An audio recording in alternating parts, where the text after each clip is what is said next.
ஒரு 4-5 நாளாக தமிழ்நாடு அரசுக்கு எதிராக எல்லா அரசியல் கட்சிகளும் தமிழ்நாட்டில் ஒரு பெண்ணுக்கு நியாயம் கேட்டுட்டு உயிர் கொடுத்து தடையெல்லாம் மீறி போராடிட்டு இருக்காங்க. உண்மையிலே பாதிக்கப்பட்ட பெண்ணுக்காக தான் இவங்கெல்லாம் போராடிட்டு இருக்காங்க அப்படின்னா எல்லாருக்கும் என்னோட நன்றியை நான் தெரிவிச்சுக்கிறேன். ஏன்னா அது ரொம்ப நல்ல ஒரு விஷயம். ஆனா சின்னதா எனக்கு ஒரு சந்தேகம் என்ன அப்படின்னா, எந்த பெண் பாதிக்கப்பட்டாலும் நீங்க எல்லாம் போராடுவீங்களா, இல்ல திமுகவுக்கு எதிரான போராட்டம் அப்படின்னா தான் நீங்க எல்லாம் உயிர் கொடுத்து போராடுவீங்களா அப்படின்னு எனக்கு சின்னதா ஒரு சந்தேகம் வந்துச்சு. விஜயலட்சுமி அப்படின்னு சொன்னாலே 14 வருஷமா சீமானால பாதிக்கப்பட்டு இன்னும் ஒரு நியாயம் கிடைக்காம கதறிட்டு இருக்கிற பெண் அப்படின்றது தான் உலகத்துக்கே தெரியும் இல்லையா?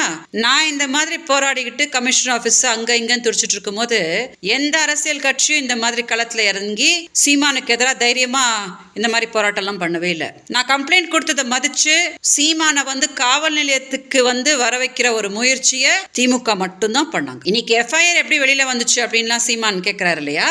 இதுக்கு முன்னாடி ஆட்சியில இருந்த அஇஅதிமுக கிட்ட போய் நான் கம்ப்ளைண்ட் கொடுத்த போது கமிஷனர் கிட்ட இப்படி கொடுத்துட்டு இப்படி வந்த ஒரு அரை மணி நேரத்துக்குள்ளேயே அந்த எஃப்ஐஆர் காப்பி வெளியில யூடியூப் சேனல்ல டெலிகாஸ்ட் ஆகி என்னைய கேலியும் கிண்டலுமா பண்ண போது இதே சீமான் எல்லாம் இந்த கேள்வி எல்லாம் கேட்கவே இல்லை. இன்னைக்கு பெங்களூர்ல விஜயலட்சுமி ரொம்ப சந்தோஷமா இருப்பாங்க. ஏன்னா சீமான் 50,000 ரூபாய் கொடுத்துட்டு இருப்பாரு அப்படின்னு யாரும் நினைக்க வேண்டாம். ஒரு மாசமா நான் ரொம்ப உடம்பு சரியாம இருக்கேன். ஒரு சர்ஜரி கூட பண்ண வேண்டிய ஒரு சூழ்நிலையில நான் இருக்கேன். கர்நாடகாவில் இருக்கக்கூடிய என்னோட நண்பர்கள் தான் என்னை பார்த்துட்டு இருக்காங்க.